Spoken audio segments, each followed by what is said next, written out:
Good evening, everyone. I'm Bob Dolan, the Dean of the Ross School of Business. It's my pleasure to welcome you all to the class of 2006 commencement exercises.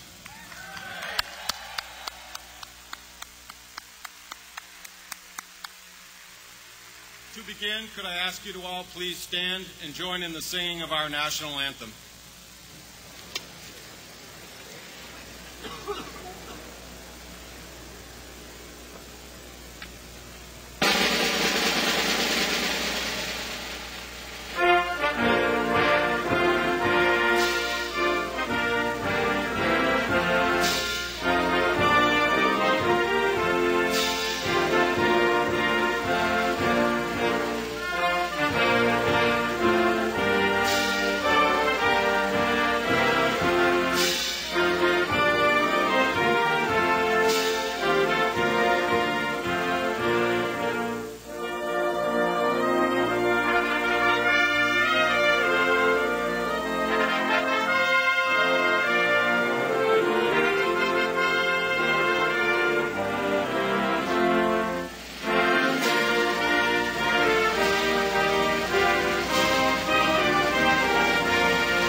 Please be seated.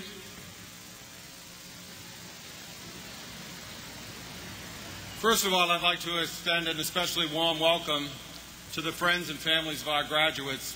We have people who've traveled across town, across the country, and literally across the globe to be with us this evening, and we extend a warm welcome to you. We're so glad you were able to join us for this great celebration.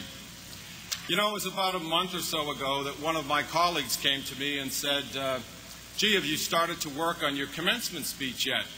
And I said, well, no, I hadn't, but it was on my mind, and it was just about time to get started.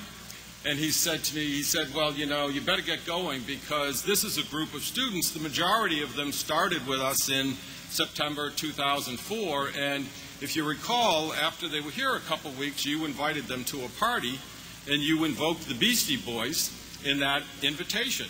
And I said, oh, yeah, I remember that. It was our, September to Remember, the Steve Ross gift, the Wall Street Journal #1 ranking. And, it was appropriate, don't you think, to invoke the Beastie Boys and say you got to fight for your right to party? And he said, well, I'm not so sure about any of that, but, if you open with the Beastie Boys, what is it that you could possibly close with? And so I said, well, I don't know, maybe Van Morrison, Baby Please Don't Go, because we're so sorry to see you go, or something like that. So as is my usual custom, I started to think about some music things, and I was kind of going down that track. And then we had, shortly thereafter, we had Go Blue Rendezvous Weekend, which, for those of you who aren't familiar with it, is the weekend when our prospective MBA students come in and visit us. And so I was introduced by one of the first-year MBAs, and I thought this was kind of bold of him, actually. I could almost understand if it was somebody who was just weeks away from leaving. But in his introduction of the dean, he chose to make fun of the fact that I had once said I was a big Bonnie Raitt fan. And everybody in the audience was sort of saying, yeah, how could you be a Bonnie Raitt fan? That can't possibly be true. So I decided I would leave anything about music, or I'd try anyway, out of my comments this evening. So anyway, graduation was sort of on my mind, and I, as I usually do when I'm off on my plane trip, I grab a book to go. And the book that I grabbed a few weeks ago was a book by a woman by the name of Kay Jamison, who is a professor at Johns Hopkins. And the title of the book is Exuberance, and the subtitle is The Passion for Life. It's not exactly something I would recommend to you for your summer beach reading list, but I thought it was a pretty good book. And at one point in the book, she says, exuberance is that which lures us from our commonplaces and our quieter moods. After the victory, the harvest, and the discovery of a new idea, it gives ascendant reason to venture forth all over again. Now, I thought that was a pretty cool sentence. It provokes a lot of different thoughts in me. I could speak to you for an hour or two about that one sentence. Probably the best news of the evening is I'm not even tempted to do so. But I was thinking about graduation and this whole paradox thing, you know, graduation, it's a beginning, no, it's an end, it's commencement, all that kind of stuff. And I'm thinking, well, you know, graduation is a great day. I hope you've all enjoyed it. It's a beautiful day. We've had lots of congratulations, lots of reunions with family members, lots of nice pictures and so forth. But for me, anyway, graduation day always has a definite dose of sadness in it. And it's a dose which sneaks up on me more likely tomorrow afternoon rather than tonight. But it's always there, and I never quite understood it. You know, it's somewhat related to the fact that people we've really enjoyed having with us are now leaving us, but it's a little deeper and more complicated than that. And then as I read this book about exuberance, you know, I said to myself, you know, the guy in the seat next to me was not too interested in this. If you know how you get on a plane and the person in the seat next to you is always looking to see what you're reading, he took one look at exuberance and decided he was going back to reading about the mock draft for the NFL. So we didn't have a lot to say to one another. But I'm thinking about exuberance, and I'm thinking, that's it. You know, that's where my dose of sadness comes from. Because you, our exuberance, you're the source of our exuberance, and that's leaving us. And then as I was thinking about this, I was reading the book a little further on, and she got to a point where she quoted a familiar item from Whitehead on the purpose of a university. And she said, quoting him, that the purpose of a university, or I guess you could say a school, is that, well, we have a right to exist because we preserve the connection between knowledge and the zest for life. And we do that by uniting the young, and I think he sort of had you in mind out there when he said that, the young and the old, and I guess that's sort of us up here. Anyway, we unite the old and the young in the imaginative consideration of learning. So I thought, well, that's pretty neat. We can come together tonight to really celebrate the exuberance that all the graduates have brought us here.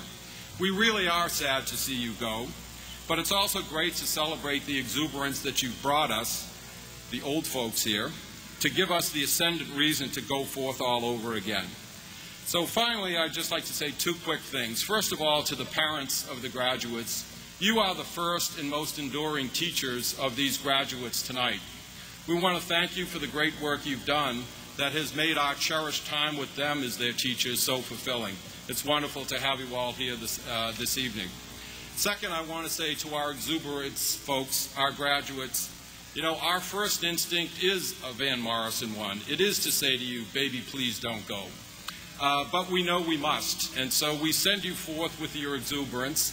We ask you to take your exuberance with you and bring it to the organizations that you go and visit next, because they are expecting you to be the great leaders we've told them you are, and we know that you will fulfill this role of shaking them out of their commonplaces and their quieter moods, and giving them the ascendant reason to venture forth into new territories.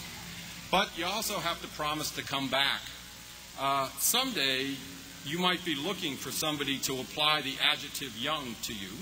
And so if you come back, we assure you that we'll provide that to you. No matter what the reunion year, no matter what the great achievements you've had in your life, to us, you'll always be the young student that we had here at the University of Michigan. So thanks that all of you have done. Thanks for everything you've done for us here, and congratulations on your graduation.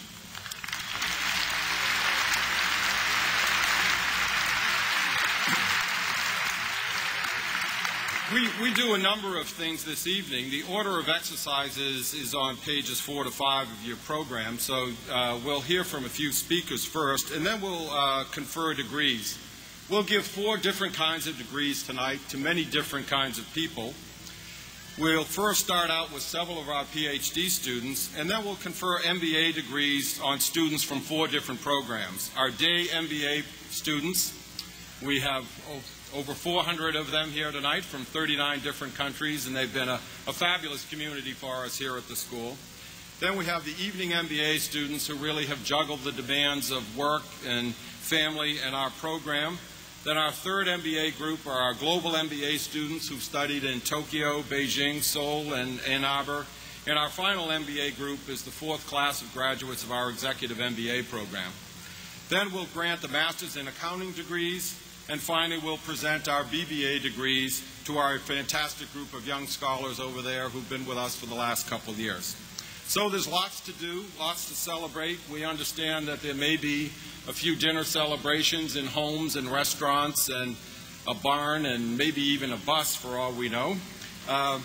So let's begin. And for our first speakers, I would like to invite Branton Cole, the outgoing president of the Student Government Association, to the podium. And Branton will introduce our first two speakers.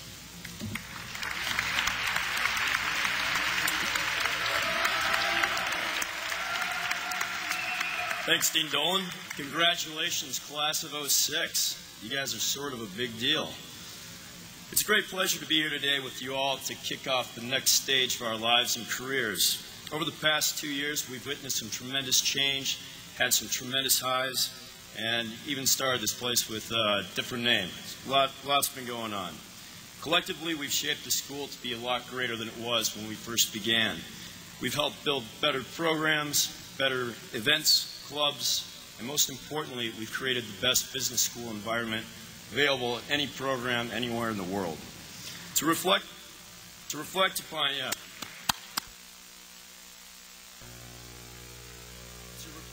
some of these achievements, the Commencement Committee has selected two speakers, one from the undergraduate program, one from the graduate program, to talk to you a little bit about the last 2 years. First up is Devish Senapati from the BBA class. He'll be followed by Sue Heater from the MBA class. Devish.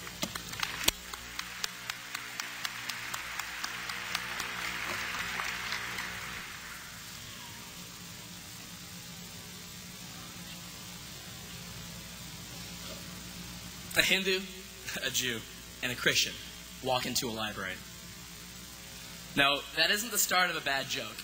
It's the story of my BBA experience. See, it all began one sunny afternoon almost 2 years ago, the first day of B-School orientation. It was like boot camp. We arrived,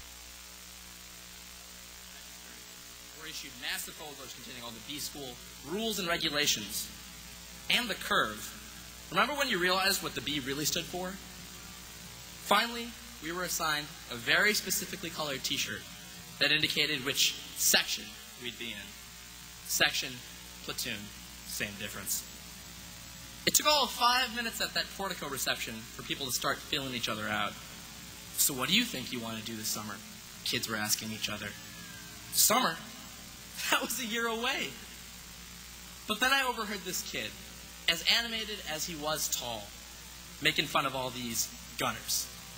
His name was Brent. He's the Christian. We instantly bonded over our joint disorientation about the B-School process. Luckily for me, we were wearing the same colored t-shirt. I had myself a section mate. We met Derek. He's the Jew. A week later. I remember it well. He was sitting by himself in Kresge doing his finance homework when Brent and I approached him. Rumor had it, he'd wanted to become an investment banker so badly, he actually transferred to Michigan to redo his junior year. A frightening thought, I know, but we had to see for ourselves. We invited him to join our burgeoning group, because he seemed cool, was new on campus, didn't have many friends. But frankly, mostly, because he'd taken the finance class before, and we thought he'd be an asset.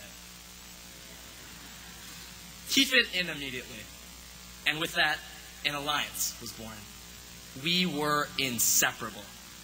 Our mission was clear from the start. Our enemies, Paolo, Anosha, Carney, Bile. Our back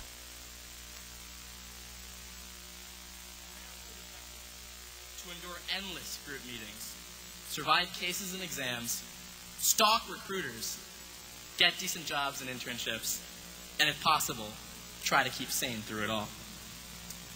So we set out on this uncharted B-School territory together, and a funny thing happened. We started becoming friends. When we reached hour 26, working on Professor Anand Sinha's ridiculously long stats problem sets, we'd stop talking about regression analysis and start talking about some of the bigger things in our lives. Our politics, families, even religion. After we stared at our operations management cases for a few hours, trying to will them to completion, we'd go grab a bite to eat. The thing is, I'll venture to guess that my experience isn't all that unique. The pressure, the structure, the stress. At the time, figuring out the optimal number of bins to house cranberries seemed a very big deal. This small and sometimes very competitive atmosphere could have divided us, but instead has allowed us to build very deep relationships with a seemingly random and extraordinarily diverse set of people. Let's face it, we've all become friends with people we would have never met if it wasn't for this place. Sure, sometimes we were forced to interact with each other, that dreaded assigned group. But there are so many other circumstances where we chose to interact with each other. How many times did you go to Zaz with B-schoolers after a group meeting? Or after a particularly hard week of work, meet section mates at an all-American cafe? I've talked to a lot of my MDA friends about why they came back to school. And without fail, I always hear the reason: to expand their network. The theory goes, they meet people as amazingly as accomplished as they are, developing a Rolodex of contacts. Finally, they and everyone they met go on to form a super successful, extraordinarily powerful network of Ross alums and executives and entrepreneurs, and eventually they'll rule the world. Or something like that. I never really hear about a BBA network. Networking is an often overused and very impersonal term, but that is what we are, a network of highly accomplished, incredibly intelligent, and very hardworking people who have fought the stress and strain of the B-School battle for 2 years and become good and sometimes great friends in the process. All of us went through a huge transition coming to Ross, and we survived by relying on each other. Most of us are going to begin another huge transition next year, starting work. The market is cutthroat and hyper-competitive, and this time, the stakes are real. As useful as discounted cash flow valuation or Porter's 5 forces analysis will serve us next year, we should all try and remember that the most important thing we're taking out of B-School is the relationships we've made with each other. I hope you water the seeds of friendship that we've planted here and cultivate your BBA network. I have no doubt we are leaving here fully prepared to achieve the goals we set for ourselves. I just hope we all remember to help each other along the way. Thank you, everyone, to the class of 2006. I've had fun. Go Blue.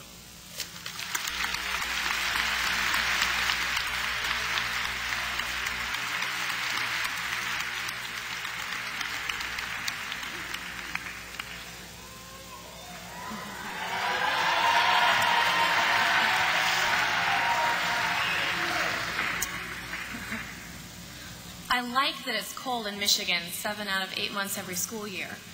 I like that it's a public school hours from the largest centers of business in the U.S. I like that the facilities aren't the biggest draw. Well, at least they didn't used to be. I like that people choose Michigan because they feel compelled, almost beyond explanation. I like Michigan because of the people. We come here because we love it, and we can't find another business school that is so big, so boisterous, so expansive. It feels like it's bursting at the seams with activity and energy, even during the grayest day. We choose Michigan not just because it's good for us, although a degree from here is very, very helpful, but because we love it. It's real-world experience with unlimited possibility. I first sensed the Michigan passion when I was looking at business schools 2.5 years ago. I went to several events, a reception, a dinner, a brunch, and each time left thinking, if so many alums are this happy, the chances are pretty good for me too. Somehow even the people in the Michigan brochures looked happier. Our alums, okay, one in particular, even gave more money than any other school's alumni. So how could I go wrong? And I have loved it. If I took a straw poll of memorable Ross School moments, I would get a list as long as the graduation roster. For me, one experience I recall with great clarity was during our very first week at school. For the Community Service Day during Orientation Week, Section 2 ventured to one of the blighted areas of Detroit. We hauled out bag after bag of trash and tattered belongings left behind in 2 abandoned houses.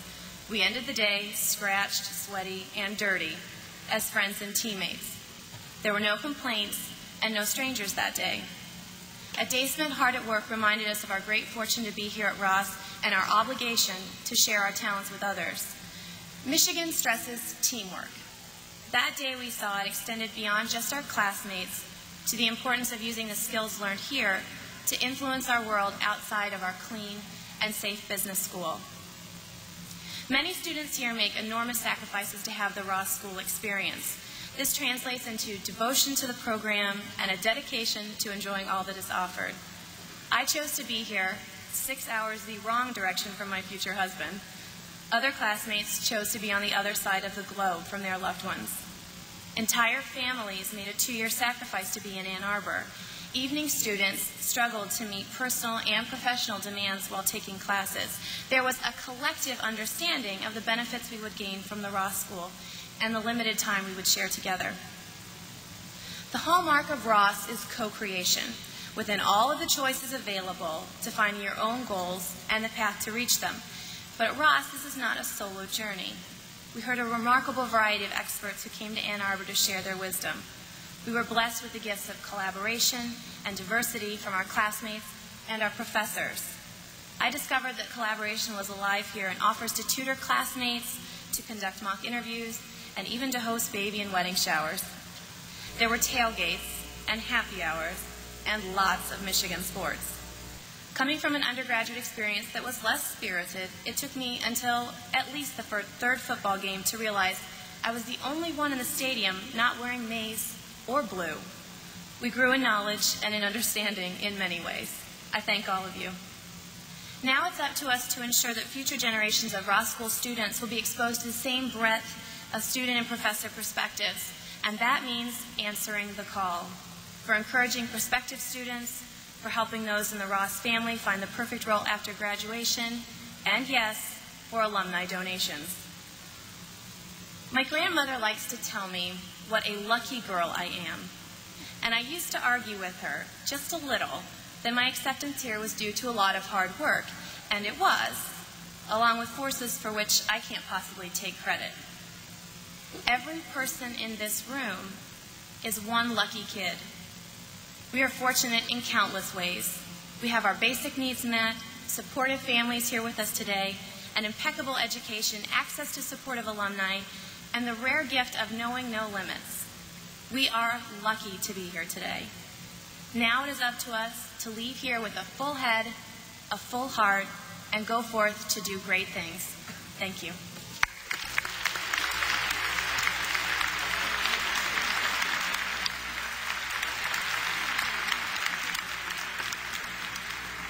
Well, thank you very much, Devesh and Sue. Appreciate it. Next, I would just like to recognize the Teaching Excellence Awards that have been voted upon by the students of the various programs. These awards are supported by an endowment from Bob Neary, a BBA graduate, and his wife, Janet. All of these awards have been officially presented at other commencement celebrations held earlier this week, but I'd like to acknowledge the faculty members who've received those awards this evening. And 2 of them are actually here, so I'd like to ask, first of all, from the PhD students, Jane Dutton, to rise for recognition.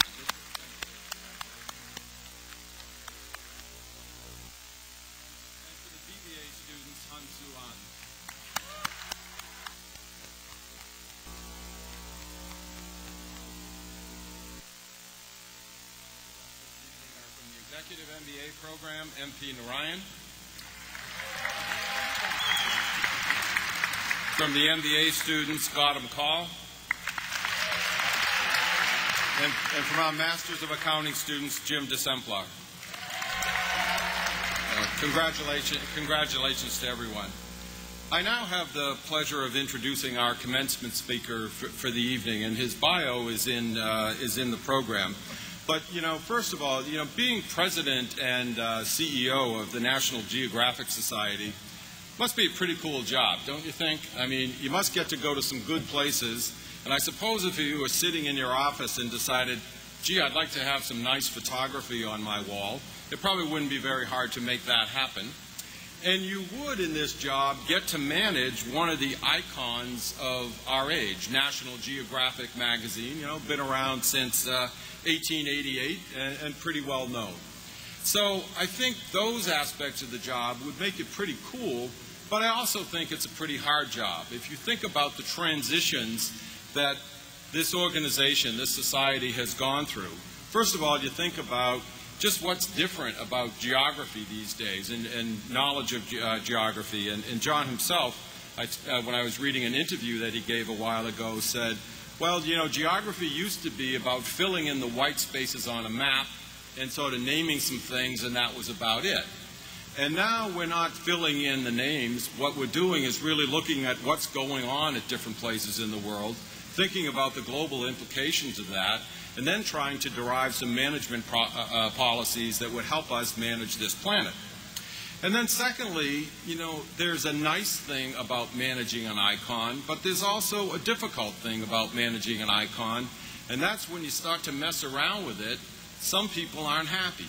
And so you think of what has happened with the National Geographic Society, which has now gone from 1 magazine to 5 magazines, and also having a 24-hour-a-day TV channel delivered in 27 different languages throughout the world, and a web presence as well, and they reach 330 million people per month.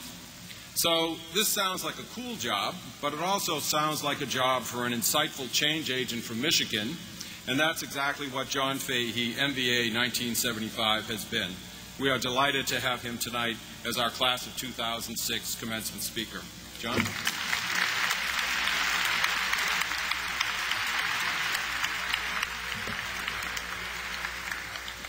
Thank you, Dean Dolan. And lots of people think I'm always going to these very exotic places, but the reality is I have a classic business job, and I see the world through the windows of my office for the most part. But I am lucky that I do get a chance every once in a while to go places, and I am very lucky because I have wonderful photography on the walls of my office at home and everything. It's really terrific. First of all, I just want to tell you how thankful I am that you've asked me to celebrate this wonderful day with all of you, and how excited I am to be back here in Ann Arbor.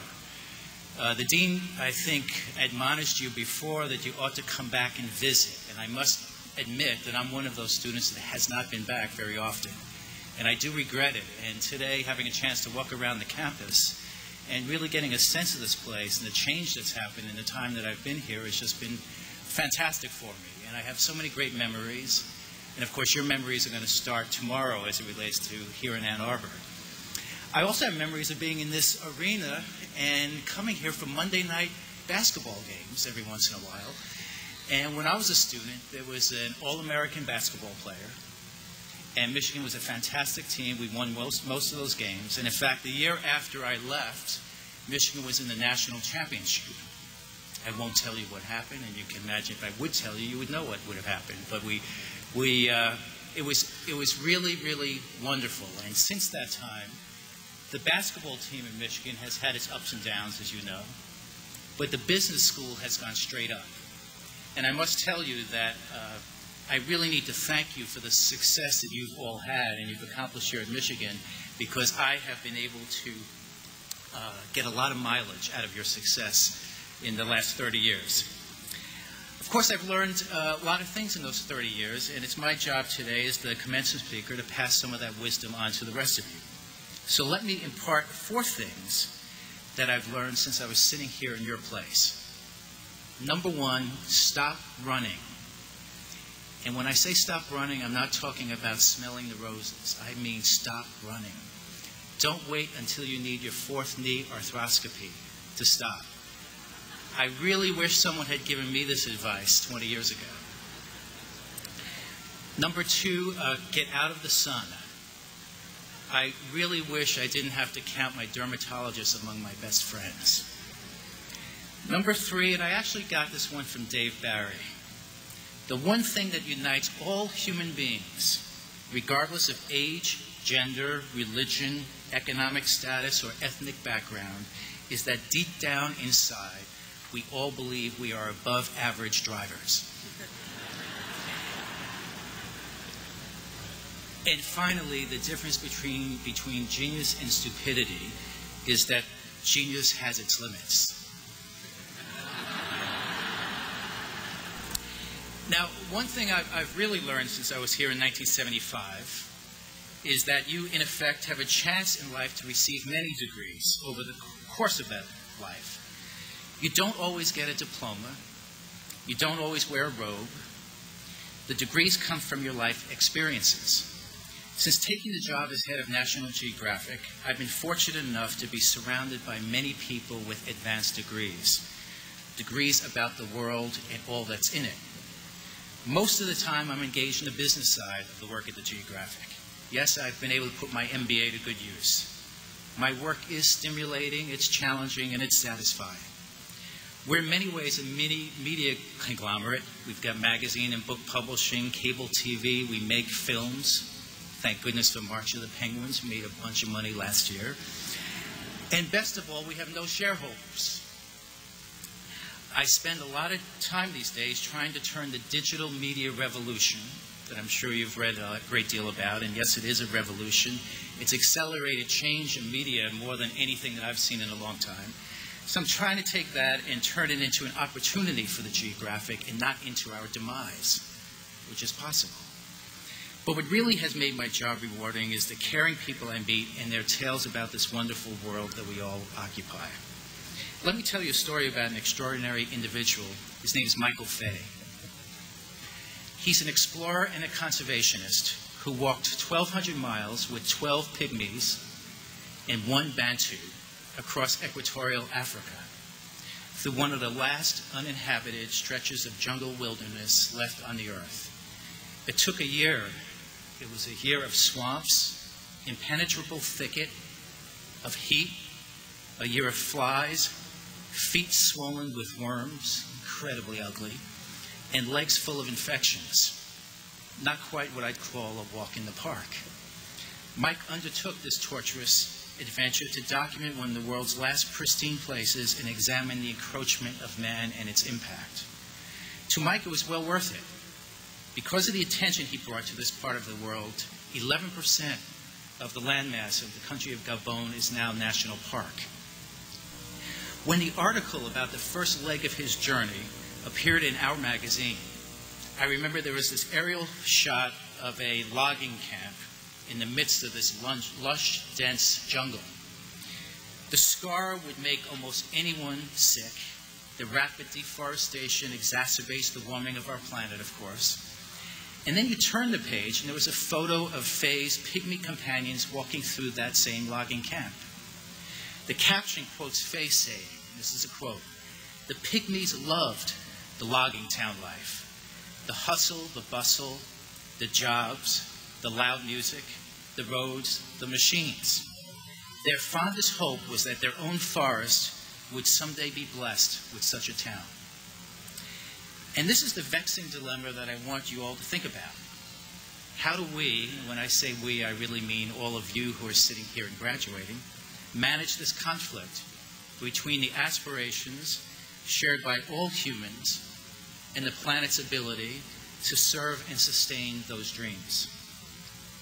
It's a complex question. In some ways, it's sort of the ultimate business question. It deserves a few great minds, and maybe some of those minds are sitting in the room today. I was in the Serengeti a couple of weeks ago, so yes, I do travel, and it's a nice part of my job. There's a quiet serenity one feels in this vast open space where most primal instincts still govern, predators and prey. It reminds me a little bit of Wall Street.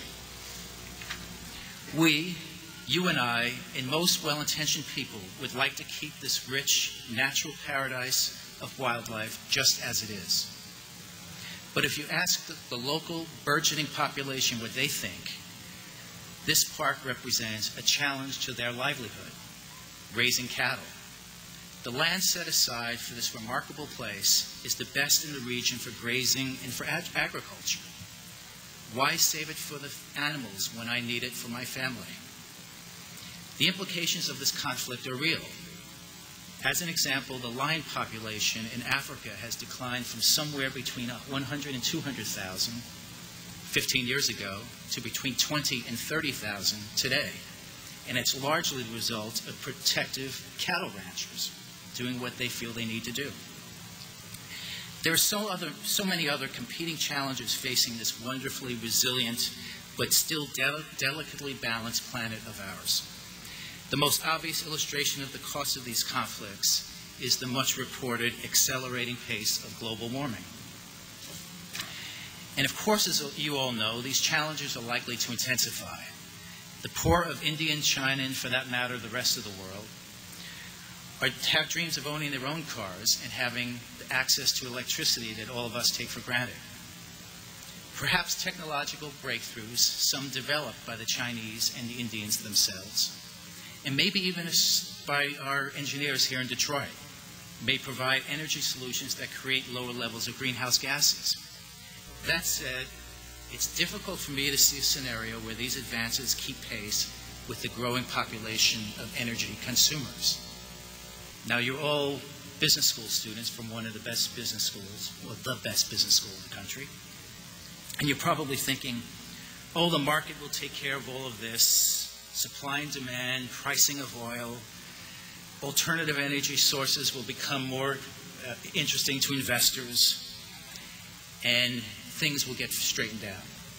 Well, I hope you're right, but at the same time, there are sugarcane farmers ravishing the forests of Honduras because that's the only way they know how to make money.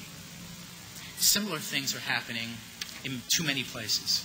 Madagascar, many of you know, has been almost entirely stripped of its forest. These forests are nature's receptacle for troubling greenhouse gases.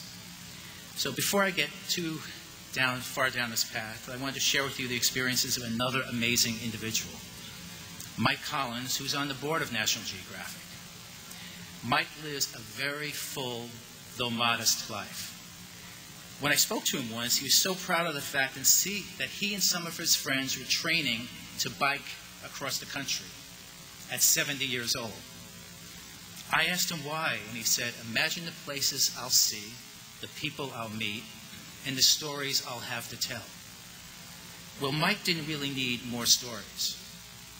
He's one of the 3 astronauts who was on Apollo 11 mission, the historic mission that landed the first men on the moon. Mike Collins remained in the orbiting capsule as Neil Armstrong and Buzz Aldrin landed on the moon. While Armstrong and Aldrin were focusing on the moon, Mike Collins was focusing on the Earth. Mike says the moon is so scarred, so desolate, so monotonous, that he cannot think of it without contrasting it to what he saw on the Earth that day. Waterfalls, pine forests, rose gardens, blues, greens, reds, all the colors that were entirely missing from that tan-gray moon. He writes that to be 100,000 miles out, to look out of 4 windows of his capsule and see nothing but black infinity, and then in the 5th window to see that big, beautiful blue and white fragile ball, is to know how fortunate we are to call it home. So back after his historic flight, he said that we must see the Earth as it truly appears, blue and white, not capitalist or communist, 30, 40 years ago. Blue and white, not rich or poor. Blue and white, not envious or envied. And today he would definitely say blue and white, not blue and red states. This experience of seeing the Earth as the unique, beautiful thing it is transformed Mike's life. He decided to spend the rest of it working with people and with institutions that want to make a difference for that blue and white ball, which I suspect is why he got so involved with National Geographic. After all, our mission is to inspire people to care about the planet. Now, all of you sitting here are not likely to have that epiphany from 100,000 miles out, and which is a shame, because I think this ultimate big picture perspective would make all of our decision-making much easier. You are, however, likely to have a great deal of responsibility in your day-to-day lives. As I've said, I've been fortunate to be surrounded by people who have this great passion for our world. This passion is happily contagious, and some of it has rubbed off on me. It has helped provide some of my most important life lessons. So what about you? Well, yes, go ahead and make lots of money. I hope you do. Embrace all that life has to offer. Live your life in a full, big way. Remember the story of these two Mikes. Realize everything that Michigan has prepared you for. Have that fulfilling career.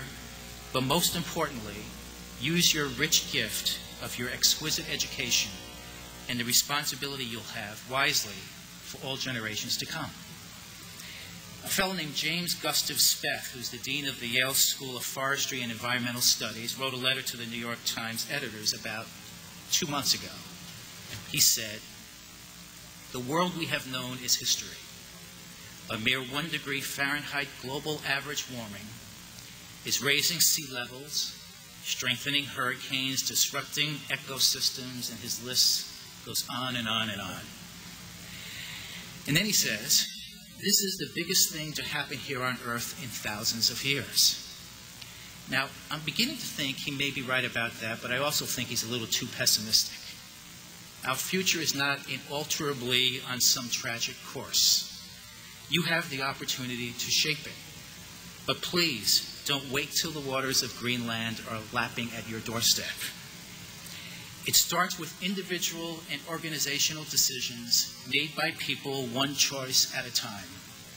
If we want different outcomes, we have to start somewhere with choices we can control. I personally struggle with this. Most of us do.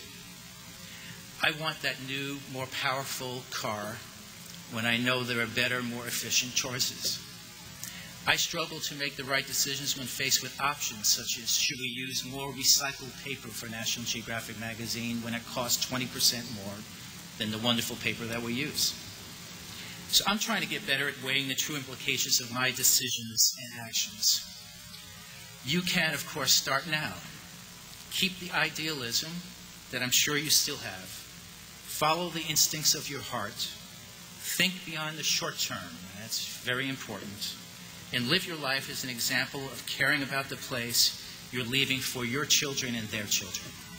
So best of luck to all of you, and congratulations to class of 2006. Thank you.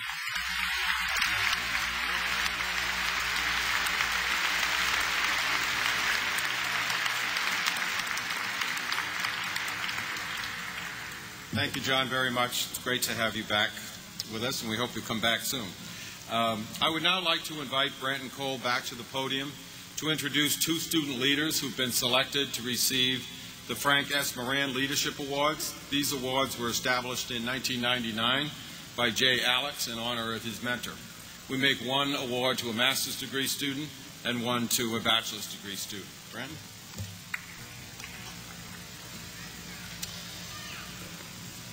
As president of the SGA this past year, I had the tremendous opportunity to work with some of the most inspiring leaders on our campus. These are the individuals who embody the spirit of being Michigan men and women. It's this kind of passion and activism for Michigan, actually, that we need to continue once we leave. I encourage you to become involved in your local alumni clubs, to come to homecoming, to participate throughout your careers with the business school. Stay connected with the administration. Even send a few bucks back here to help other people have the same experience that we've had. In this spirit, we've created a number of leadership-based awards for our graduating class, all of which can be found in your commencement booklet.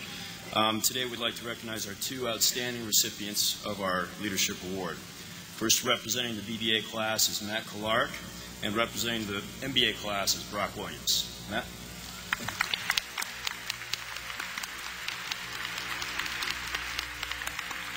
Thank you, Brandon. When I think about leadership, I'm reminded, perhaps surprisingly at my age, of the childhood story of the little red hen. Now I'm sure many of you know the story that I'm talking about. When the little red hen comes across some grains of wheat, she has a grand idea, making bread. At each stage of the baking endeavor, she asks the other barnyard animals to help her do the various tasks.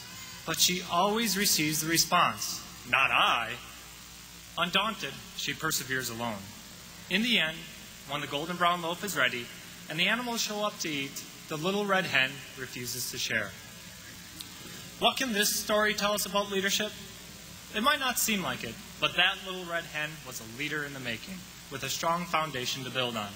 She was alert for opportunities. She had a vision, took a risk, led by example, worked hard to make her vision a reality, and produced a high-quality result for herself. So what was she missing? From what I've learned, the little red hen has to work on her communication and people skills. First, leadership isn't just about telling others what to do or having the big idea or being at the top. And it's not only for business. True leadership is about getting things done with and through others in any setting. That requires understanding what others want or need, and then being able to speak and write, negotiate, listen, suggest, question, praise, and otherwise share your vision and incorporate theirs, and nudge the process along so that together you achieve an outcome of value to all. Second, leadership is about developing other leaders at every level, and that can be hard to do. You must be confident of your convictions, yet open to ideas. You must convince people to take risks and responsibility, which can be difficult when the task requires a lot of work. You must be ready for refusals and setbacks, and you, yourself, need to lead at various levels so that you gain perspective. Let me testify that in a group of leaders, leadership is easy. I was fortunate enough to work with great groups, and that's why I'm here today, representing us all. So what about tomorrow? Unlike the little red hen, we're not alone. At Ross, we're taught that at every level, there's potential for leaders. Leading in thought and in action is our mantra, and we can take it with us as we leave here today. So, as we begin our careers, community service, and families, let's also begin our leadership. That is our heritage and our legacy. Thank you.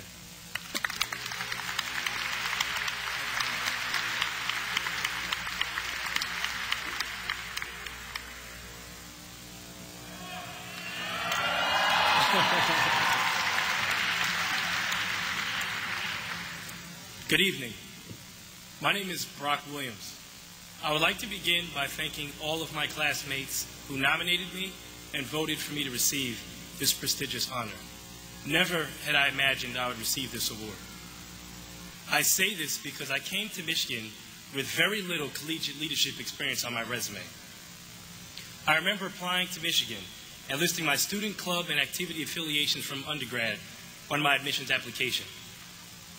Next to each club or activity, I simply wrote one word: member.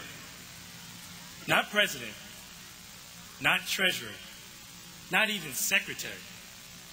Simply member. However, it was during my initiation to membership of the Michigan MBA community at the Michigan Leadership Program that I began to search within myself to decide what it was I truly wanted to get out of the Michigan experience. With all the talk of co-creation and action-based learning, I challenged myself by asking, how am I going to make my own Michigan MBA? It was then I decided to run for a diverse set of leadership positions at Ross. I was elected University of Michigan Business Students Association representative for Section 4 and selected to join the Admissions Student Committee. Yet, it was my desire to emerge as a leader in the African American community that led me to join the Black Business Students Association, also known as the BBSA, and later run for president of the organization. It was in my role as president that I truly found my calling.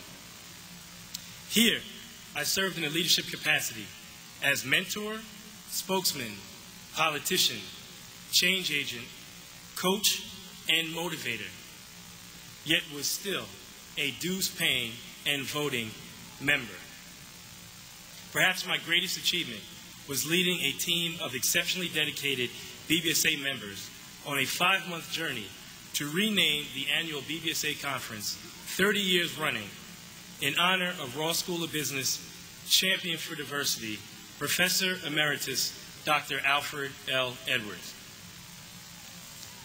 In closing, I want to emphasize how the Michigan experience has sharpened everyone's leadership experience, regardless of involvement levels. You see, I now realize that while being just a member, one can truly emerge as a leader. Today, we all graduate as members of a prestigious society, the Ross School of Business class of 2006. And as members of this organization, it is our duty to lead and serve in the workplaces and communities we join post-graduation. So, when we leave this place, each of us needs to remember to talk like a leader, walk like a leader, and most importantly, eat your cereal.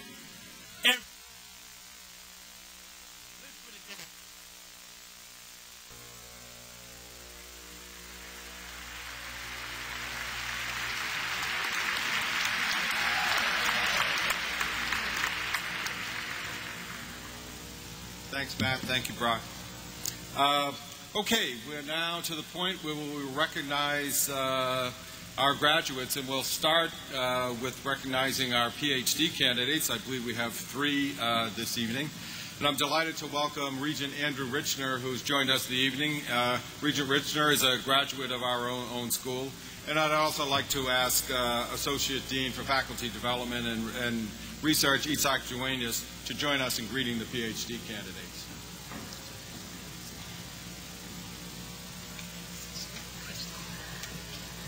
Krista Bowman, Field of Specialization, Finance.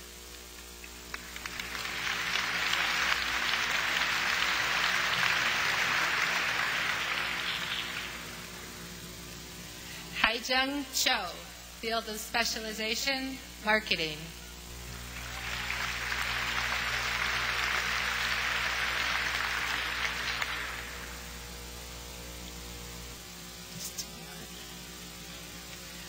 Ravi Subramanian, Field of Specialization, Operations and Management Science.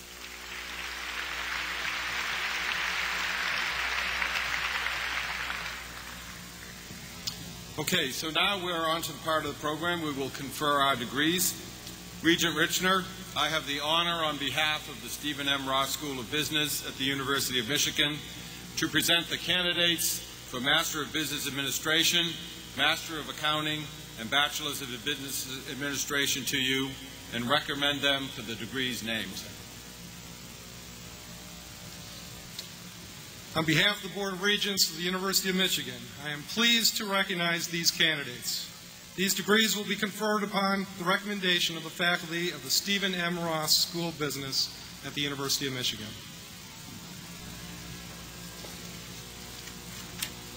And we'll start, please, with the members of the class of 2006 who are here on the platform. We'll ask you to come across the platform.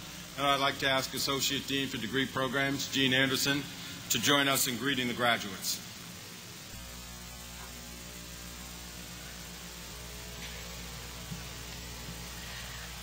Go ahead.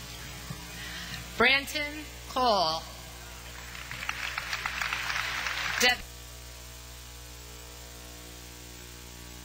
Sue Peter. Matt.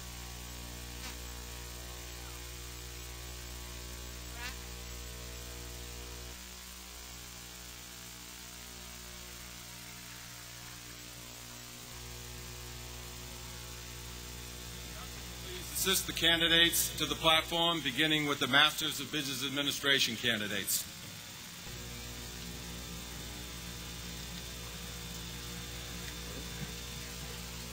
Deepak Adoni. Michael Safey. Jose Martinez. Linda Danick. Rhonda Davidson White. LaShawn Anderson. Felicia Hardy. Jeffrey Benz. Narendra Lawani. Sri Karambadi. Christian Benedict Lupo. Mark Chadwick. Rob Rivenberg. Paresh Dawala. Chris Delianatos, Derek Finley, Eric Forster, Russell Thomas, Scott Hall, Scott Sturgis, Gregory Healy, Christian Miles, Todd Durham, Paul Greenhall, Lindsay Stevens, Terry Schultz, Robin Cook, Barry Klein, Lance Pilch, Eric Hansen, Steve Lanninga, Laurel Spencer,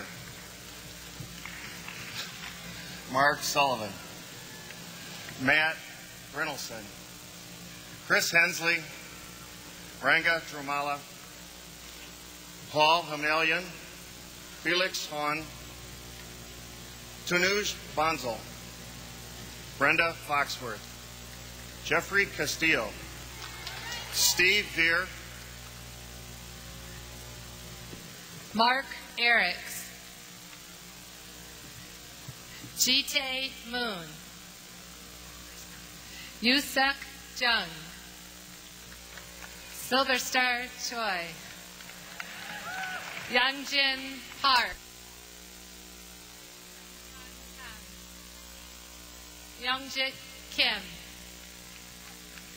Junghyun Hwang, Hyosuk Che, Youngchol Kim, Sungjun Kwak, Han Henry Yang, Ryoma Ishii, Masato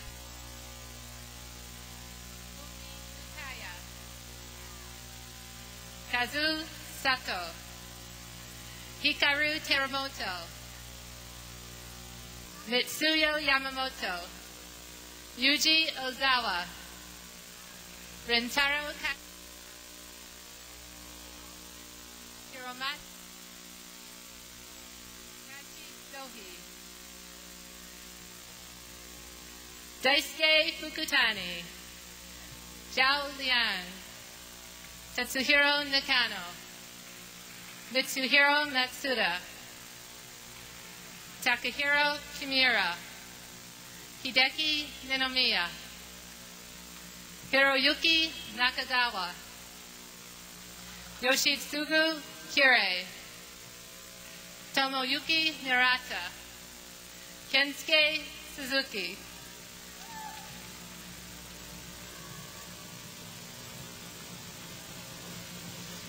Sarah Drews, Michael Naldred,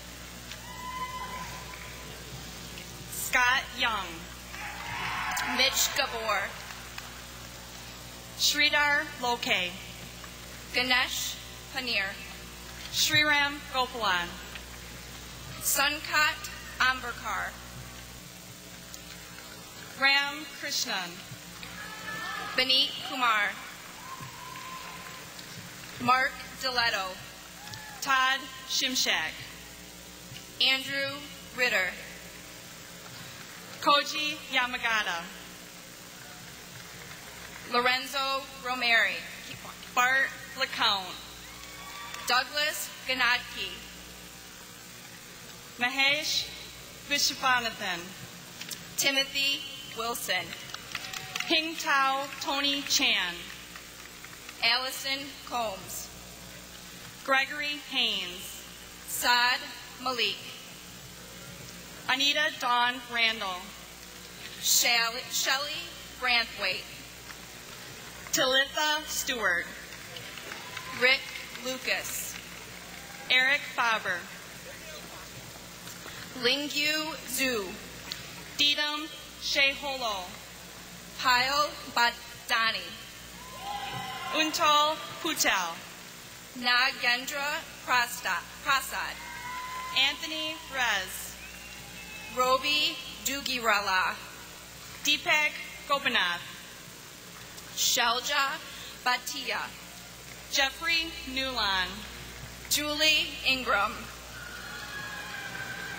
Susan Gawura, Chenyan Shea, Ted Zhao, Lori Eisler, Jennifer Zoldos, Richard Chen, Chan Yu Ye, Mao Feng Fu, Shinchan Gong, Shrikaran Kalasati, Lauren Black, Binshan Ye, Brian Lavasser, Matthew Alder, Divyang Shah, Omesh Shah, Yogesh Wadera, Aniruddha Atre, Devdas Kumbla, Vinish Lal, Mahesh Gainison, Matthew Boleo, Saeed Ahmad, Vladimir Charnikowski, Rajiv Dalal, Samir Jaipati, Rashad Mehta, Kevin Meldrum, Kevin Jordan, Brian Kelka, Robert Erfurt, Benjamin Fry, Brent Mealer, Sean Kahn, Jamie Henry, Jill Kadick, Ann Garland, Brian Vince, Sarah Amy, Holly Hooser, Chris Sidlowski, Jason Pierce, Stanley Mazzurni, Jonathan Edward Gable, Scott Keebler, Jeremy Church, Dean Rim, Jason Caton, Mark Gladkowski, Stanley Cavan, Danielle Tomasini, Paul Buchek, Eric Kipter, Michael Ignafo, Suresh Pillai, Gurnat Vimulakanda, Jay Macharivalakathu, Ambrish Sundaram, Ajay Janakoti, Roger Tao, Mindy Elam, Rebecca Loveland, Bethany Archbold,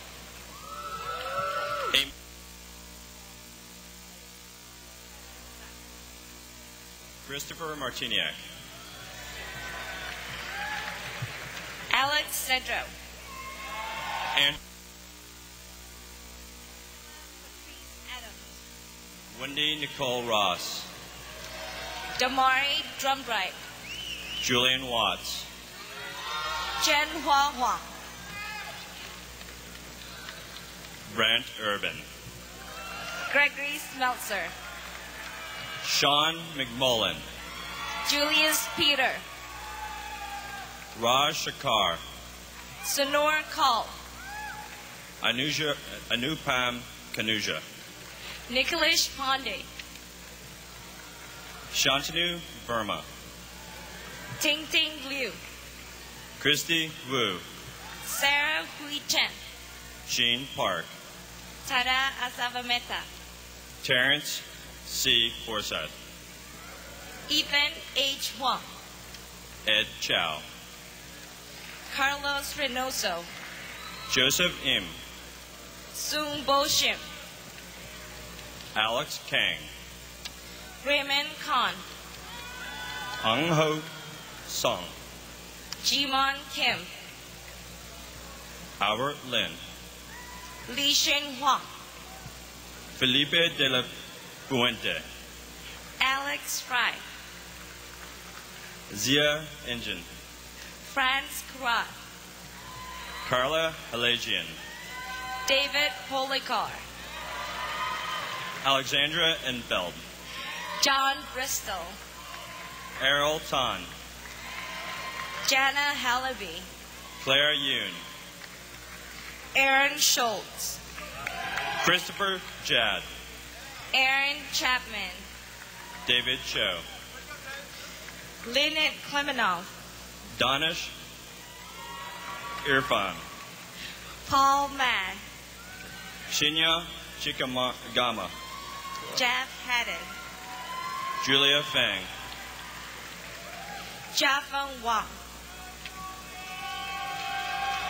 David Viney. Daisy Limonta. Maria Cristina Maglu Castañeda. Jay Benson Ng. Eugenia Wanki Ho. Maurice Smith. Jose Aguiar. Melanie Glover. Takila Oku. John Philip Bates. James Watson. Mayor Subhash Balanju. Sarah Elizabeth Martin. Theodore August Gatt. Bridget Brody Kite. Jennifer Nelson. Rishi Valero. Christine Lauer. Jake. Cynthia. Mark Ogden Ashioni. Swati Koshritz. Gaurav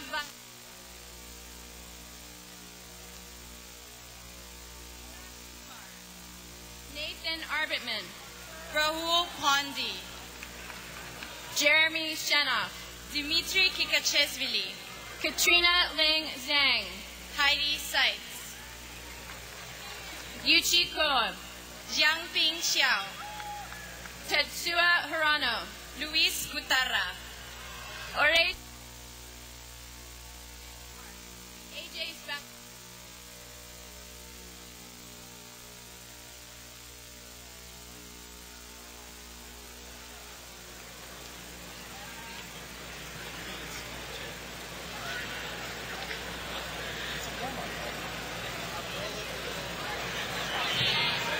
Saravanan Rajendran. Gaurav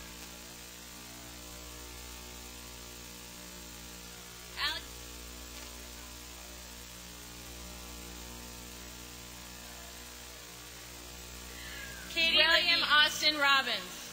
Katie Levine. Marshall Chase.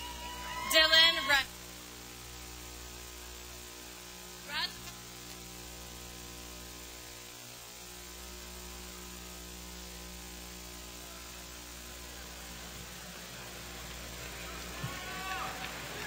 Soonhae Kim.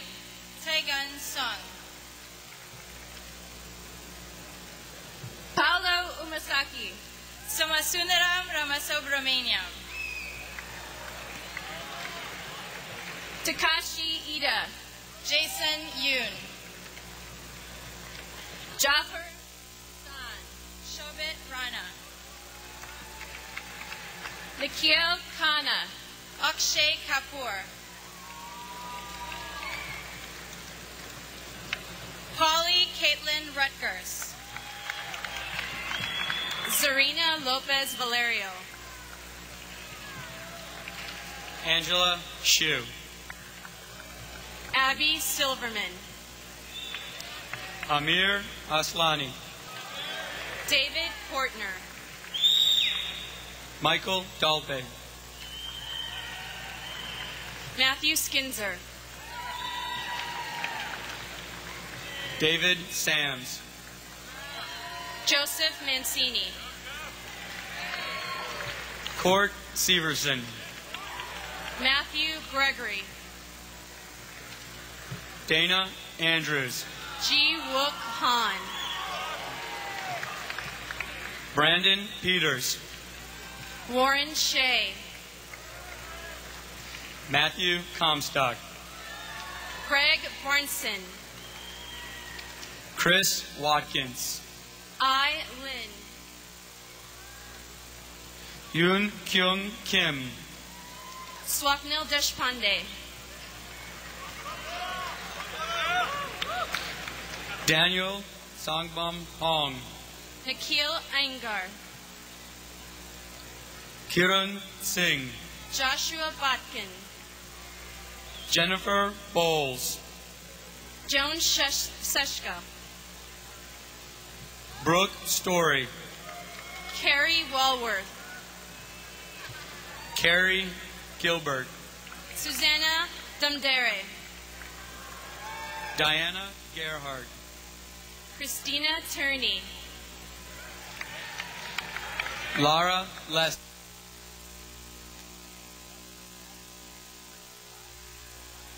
Vidya.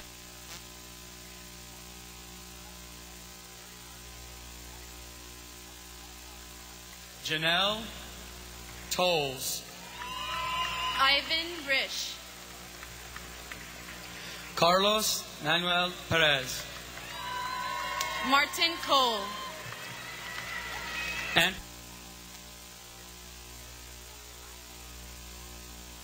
Shan.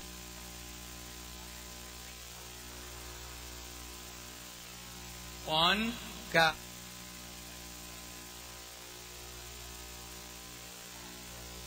Lynn Chan.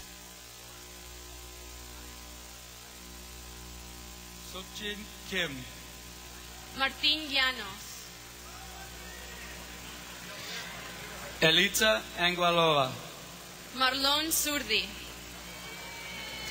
Lillian Yip. Jenshi Pan. Mike Amoaji. Arturo Mesa.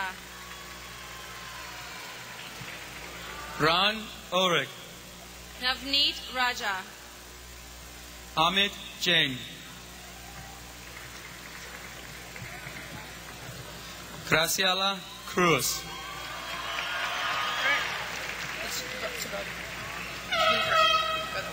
Go ahead. This way. Not behind. Charlotta Vincent. Mike Sanjeev Gupta. Hart.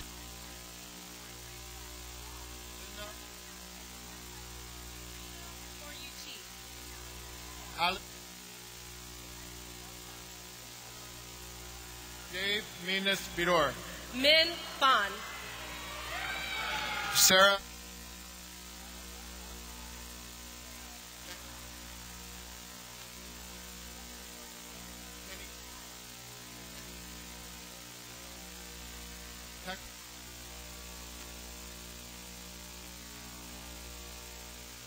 Christy Clark.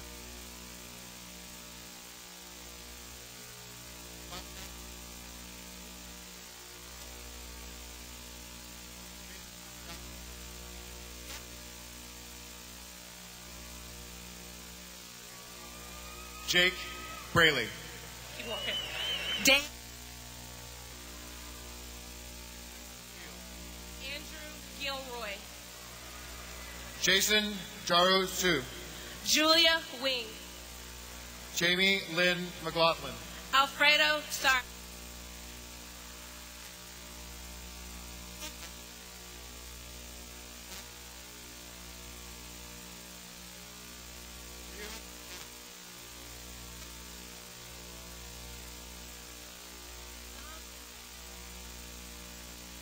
Hisi Ming Hong. Les.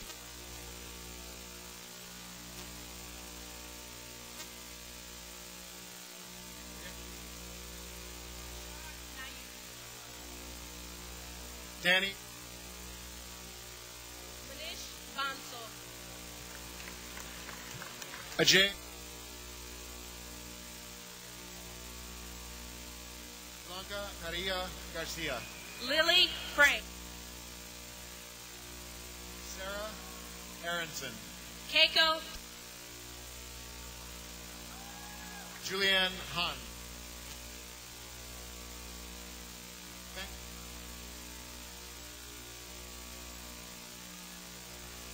Bimal Nararanjan. Ron.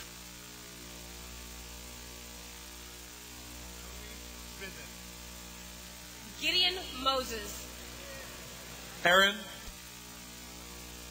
Kush Kupar. Jeffrey Matter. Johnny Kukoris. Jared Huff. Omar.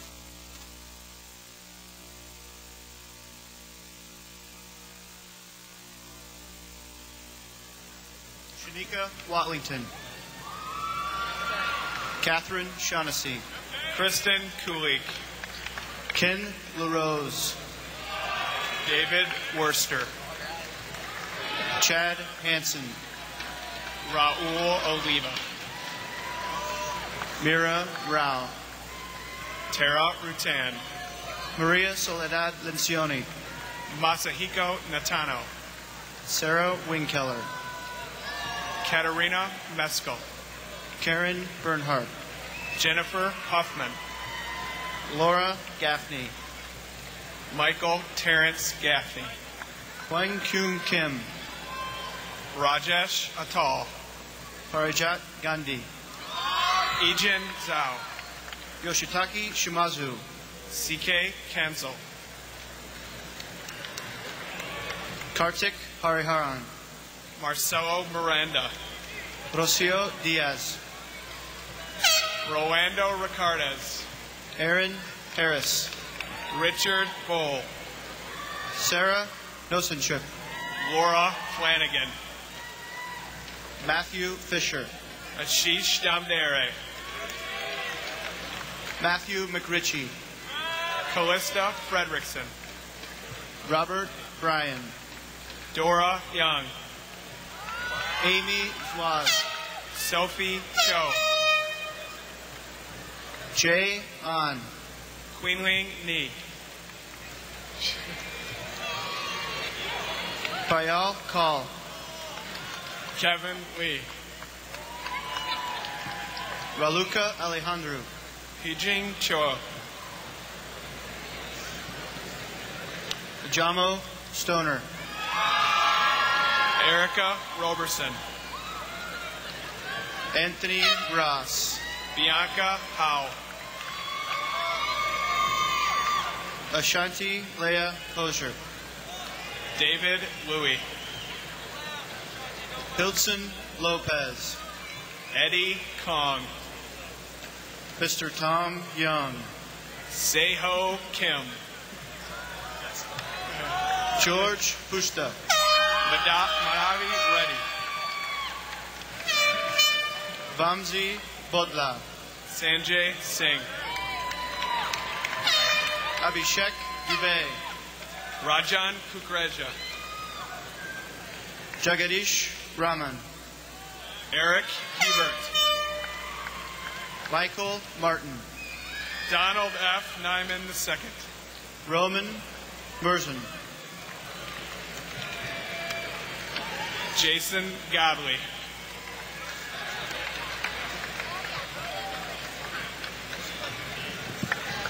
Jason.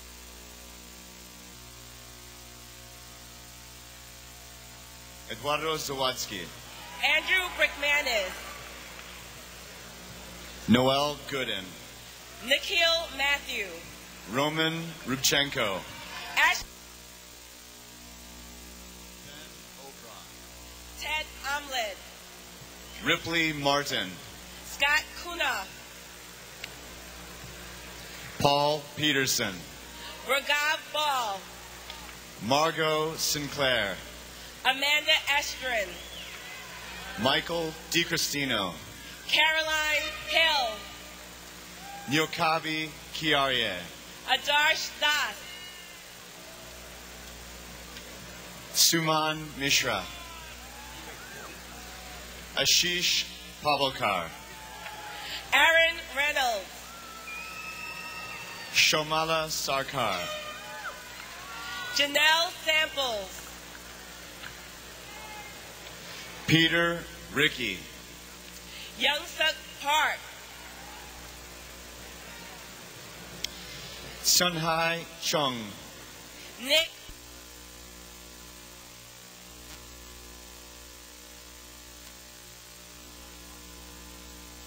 Dane Matthews with 1 T. Larry Thompson.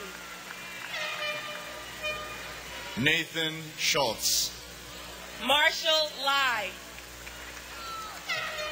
Sung-hee Ha. Mark Conkle. Vince. Ni Deng.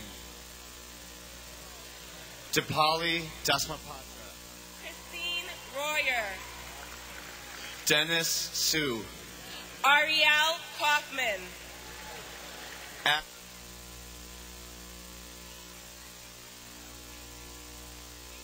Romaldus Tenberge. Sheena Chung. Mikhail Slavkov.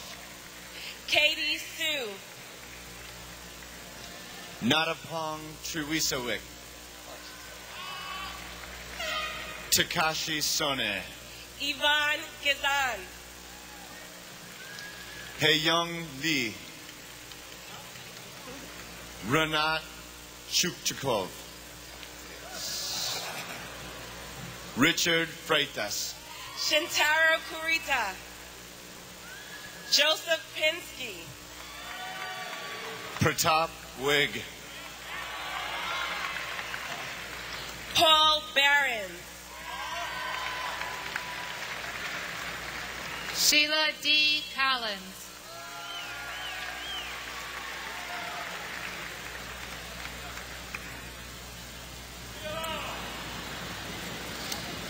Okay, congratulations to all of our MBA graduates.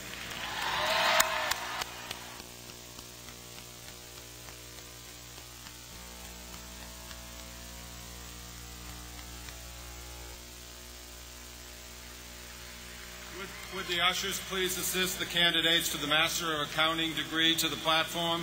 And I'd like to invite Professor Kelly Dungan to join us in greeting the MAC candidates.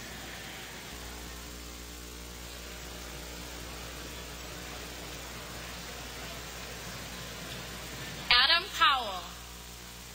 Dennis Dang. Jane Liu. Ting Ho. Chawintorn Kunakorn Pet Ramat. Term Sak Chiva Prawat Damrong. Robert Hewlett III. Amanda Serwinski. Lana Stolbov. Elizabeth Meadows. Jessica Schuster. Sydney Sue. Adam Stevenson. Jonathan Franklin. Jacob Alex. Carly Blair Moskowitz. Lee Evan Gresh. Albert Ching Yu. Jarrett Torno. Christopher Kuzak. Cheng Wan. Ying Li. Chang Li Ju.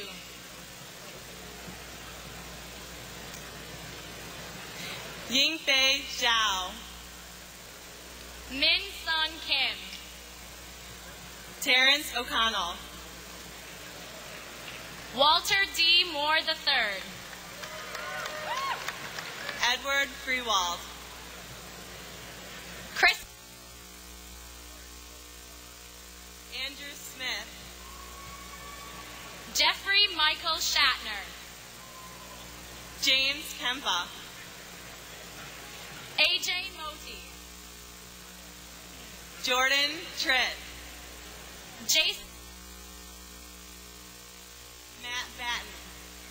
Jared Wildum Vanderwall III. Jimmy Steinberg. Jared Wood. Duncan Smith. Todd. Lauren Cubbin. Jessica Krebsbach. Lindsay Newsmer. Krista Tinsley. Catherine Bird. Sarah Kuhn. Ashley Blake. Catherine Hearn. Chang Ji. Mao Chen. Fuquan Chan. Ashley Friedman. Nancy Kath.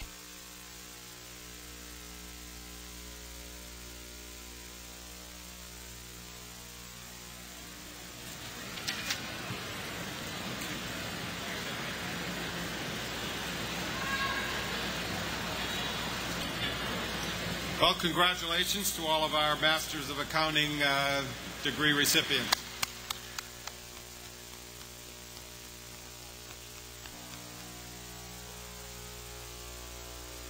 Please assist the candidates for the Bachelor Bachelor of Administration degree to the platform. I would like to invite Professor Scott Moore to join us in greeting the candidates.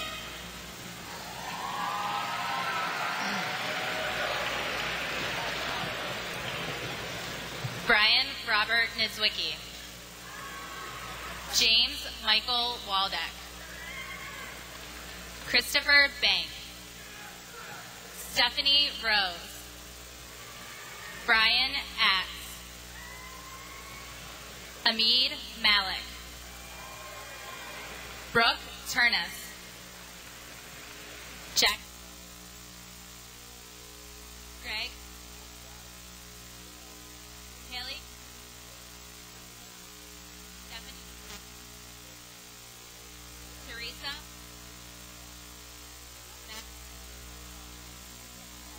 Laura Pay. Supriya Bayora. Mena. Michelle Emery. Melanie Merchito. Miranda Covey.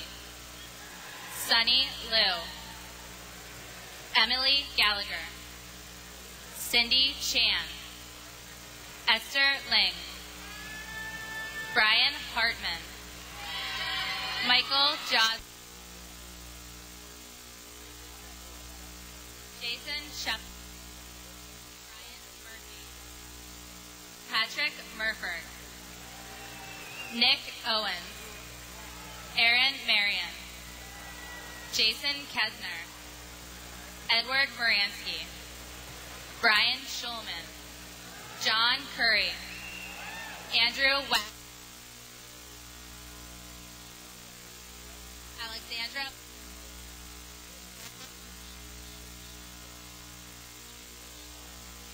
Omar. Chris Faulkner. Chris Hunter. Monique Claiborne. Ali Hussein. Nina. Eric Rosenthal. Neil Patel.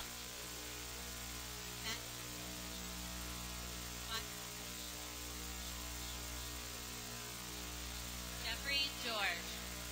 Lou Yen. Michael Lim. Nicholas Sheen. Aaron Remolona. Jin Young. Rachel.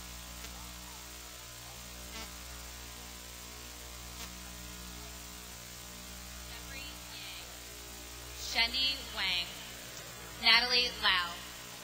Catherine Lynn Fideli. Ray Lai. Jennifer Perrioff. Ashley Martin. Swapna Vanchagnula. Jonathan Plikta. Alexander Parsons. Charles Speakerman. Yiping Chan. Katie Sadowska. Megan Fellows. Haley Sawyer. Audrey Huzanes. Yolanda Curtis. Edward Chow. Wilson Huang. Thomas Chen. Shravya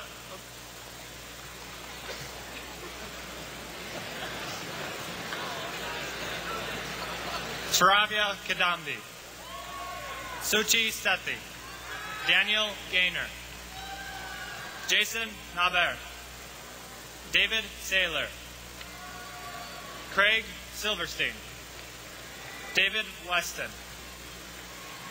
Daniel Kirsch. Stuart Doyle II. Chris Gonzalez. Tristan Beats. Pites. Leah Stein. Aaron Ledger. Natalie Barber. Julie Russell. Orna Gaffney. Laura Tomey.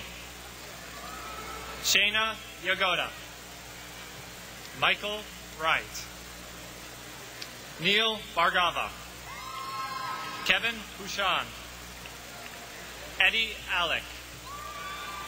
David Allen, Michael Carroll, Brian Rowe, Daniel Schuster, Aiden Ryan, Christopher Stallman, Aisha Jukaku, Shelby Litke, Krupa Patel, Madhuri Singh, Kyle Wisemans, Maria Attar, Elizabeth Sickler, Michael Bishop, Tehi Han, Ishmit Bajaj, Neil Panchali, Karan Sood, Samuel Miles, Joshua Maradoffer,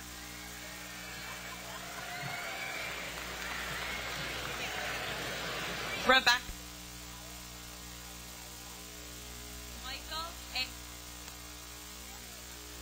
Michael John.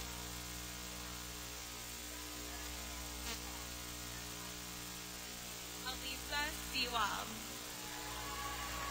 Philip Silver.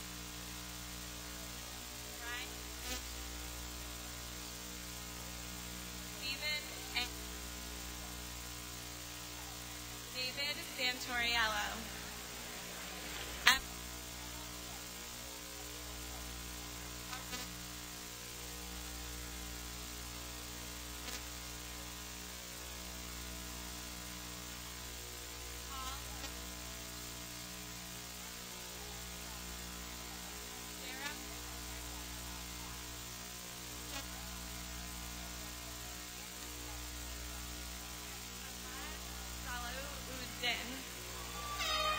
Shark. Kumar. Jason Burton.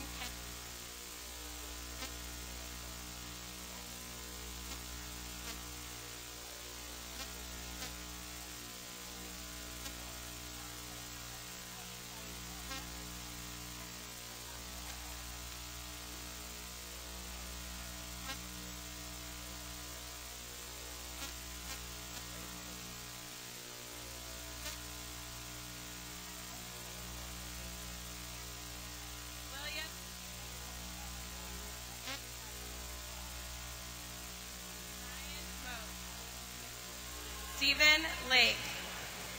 Jeff.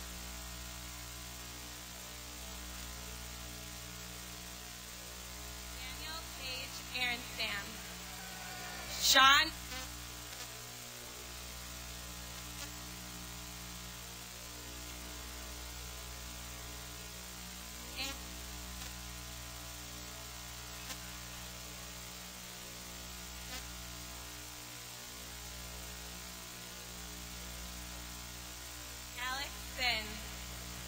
Keith Shemansky. Craig.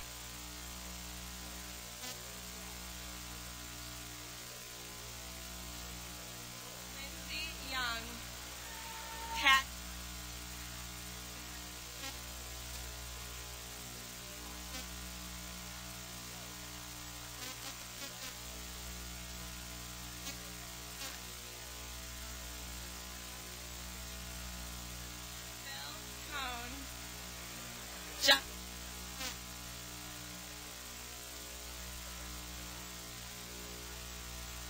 Alyssa Lauren Miller. Stefania Gismondi. Jordan Lawler. Brent.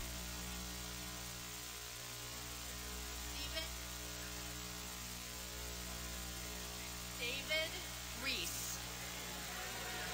Kimberly Serrato. Jamie Naller.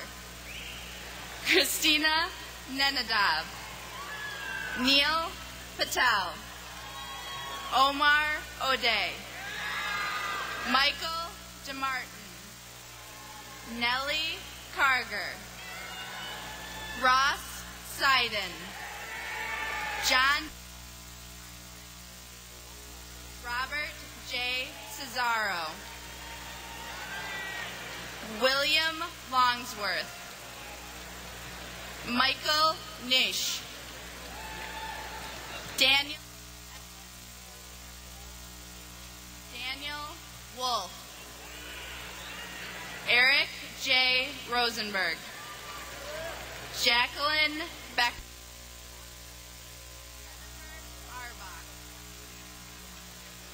Gregory Sherman. Eric Sivan. Lauren O'Brien. Marisa Scott. Gloria Shim. Sarah Maynard. Tiffany Boss. Sarah Williams. Mark Lazel. Andrea Holowecki. Leslie Patton. Nick Dimitrovich. Eric Kiras. Jonathan Vaughn. Suki Sanjay. Glenn. Kevin Chen. Miyako Tomimasu. Heiyun Brun. Amy Kim. Janet Song. Eugene Cow. Raymond Miller. Brian Peterson. Aaron Sheen. Ravi Ramchandani. Calvin Yo. Adam Rubin. Norman Schur. Aaron Wenslow. Sean Germain. Asaf Gall. Justin Landau. Evan Klein. Evan Steinberg. Sunita Mohanty. Kelsey Lutz. Molly Hartman. Chris Hartmeyer. Cassie Bornemeyer. Jacob Feingold. Derek Skrinsky. Daniel Hertz. Dana Simmons. Deborah Fang. Brenda Huang. Sean Lim. Michelle Leo. Andy Tai. Sarah Christine Verning. Natasha Keith Hayden. Maideni Cernice Vansam. Julia V. Cutler. Michael C. Ming. Kevin John A. Plant. Gary Poyer. Michael Javen. Andrew Devignon. Neeraj Shah. Uday Ahuja. Jason Cooper. Lauren Folks. Meredith Jacob Chase. Megan Lynn Lozano. Julie Michelle Chaplin. Alexis Newman. Bradley Bodie. Juan Yi Yip. Desiree Surimi. Kathy Triana. Angela McLeod. Christopher Griswack. Zeev Rogowski. Justin Trana. Kristen Emmanuel. Bomi Chu. Kristen Lederberg. Teresa Elliott. Heather Hubbard. Rachel Vaughn. Jenny Barkowiak, Gina Zai, Stephanie Gao, Anne-Marie Julia Lynn Claw, Zena Cotter, Aaron Edward Keys, George Rodnikov, Uday Abhinav Varma, Thomas Higby, Jordan Kaufman, Jared Cohen, Matthew Oronsky, Rolf Syverson, Andrea Santilli, Michael Cohn, Kristen Nadler, Tamara Dalnu, William Blake III, Denise Linton, Carrie Vasco, Alex Lamb, Yiding Chen, Todd Garber, George Hadid, Carlos Galvez, Bryant Shane, David Bickle, Rishi Mookie, Andrew Orchard,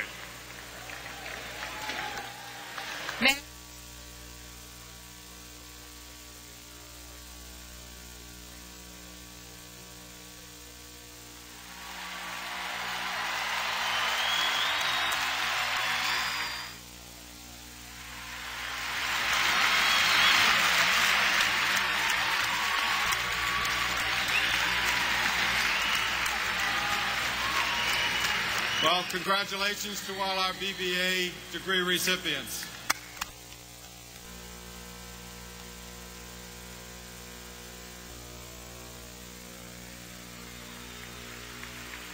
Well, congratulations again to all our degree recipients tonight and our Leadership Award winners, and thanks again to our speakers. We wish you a festive night celebrating these fine achievements. So for the last thing we will do is I would like to put our podium graduates to work again in leading us in the song that we have to close up the proceedings this evening. So I'd like to welcome the platform graduates to the podium, and with a little help from the band, we'll do the usual.